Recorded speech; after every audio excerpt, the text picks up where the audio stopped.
O Bethlehem thang hoy kanan dam pu pina Juda ko pila aneu pina hi pun kami te ching ding chu hung peng do ding hi thêm cao thu xây bangi tu ni la gui lung ta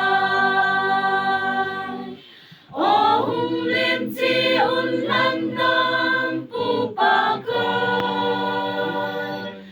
van mi thêm tên sông ki pa la sa ve van le le a gom so tai thân nam pu pa kai chu ama va chai na la ki sa chim ta lo di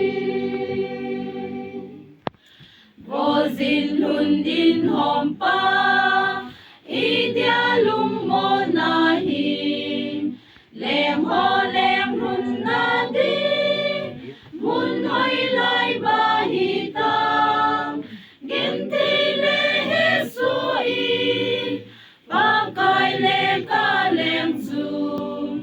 mong in tham noi ra chu o a hung quyên diêm ta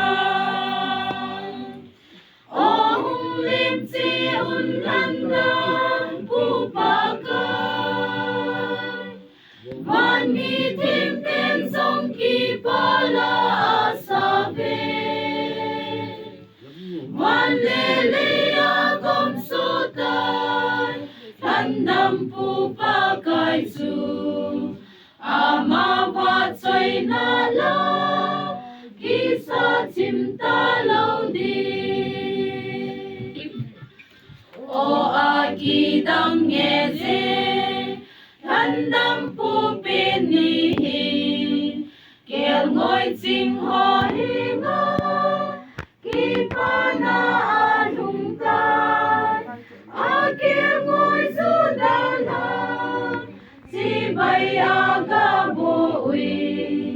ki ma song chim ka ti nau sen lem lim ding o hung lim chi un lan nam pu pa kai van mi thêm tên sông ki pa la sa ve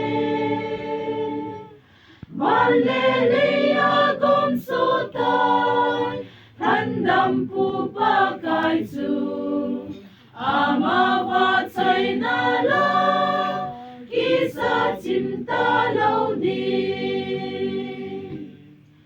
nan hun na ding lo hi loi le se na hi ka lung sung hong in hi in sem ta ki nin la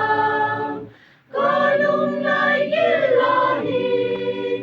hung cheng in ka pa kai tôn son in nang ma to